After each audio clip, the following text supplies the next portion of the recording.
Здравствуйте, детишки. Этому инспектору дети рады. Впрочем, все новое для них всегда любопытно. Вопросов много, ответы раскрытые. Небольшой опрос среди самых маленьких жителей республики прошел успешно. Правила пожарной безопасности воспитанники знают на твердую пятерку. Чем занимаются пожарники, скажи мне? Пожарные тушат пожар. А еще чем? Спасают людей. Правильно? Еще что делают? Приходят к маленьким детям, которые балуются в садик, правильно? И рассказывают им, что можно делать.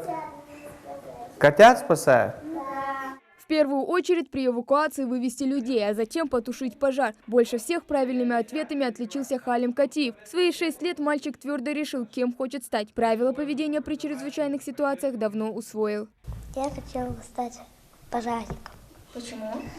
Потому что там тушат пожар. Залезать в дома и спасать людей. Можно ли детям играться с петардами и почему?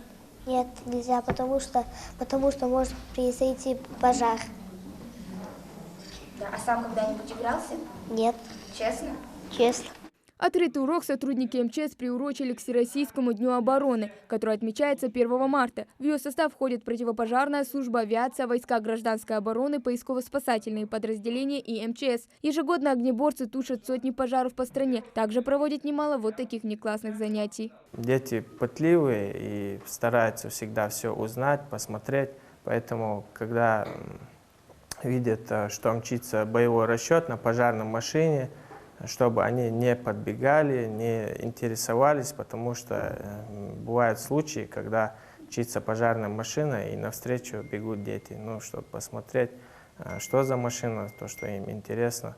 Поэтому вот в плане этого было все доведено, чтобы дети не подбегали, не нарушали движение, не препятствовали пожарной технике и также не подходили к пожарной технике во время того, как пожарные подразделения будут работать на пожаре. Немало возгораний случается и из-за детской шалости. Правда, в нашем регионе это происходит нечасто, отмечают МЧСники. Тем не менее, эти правила детям необходимо знать на зубок. Амин Халухаев давно усвоил, что трогать в отсутствие родителей можно, а что нельзя. А какие из этих ситуаций должны приехать пожарники на помощь? А расскажи мне, почему они должны приехать именно туда? Потому что там будет пожар.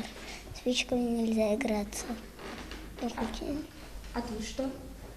Тут нельзя включать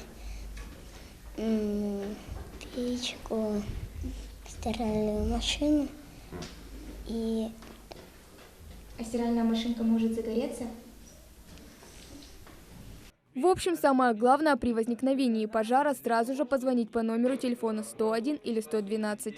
Такие открытые уроки для дошколят проводят ежегодно. Главное, дети поняли, огнетушителем пользуются только воспитатели, но сами направляются к выходу строго по указателям. Хава Гагиева, Мухаммед Белакиев, Новости 24.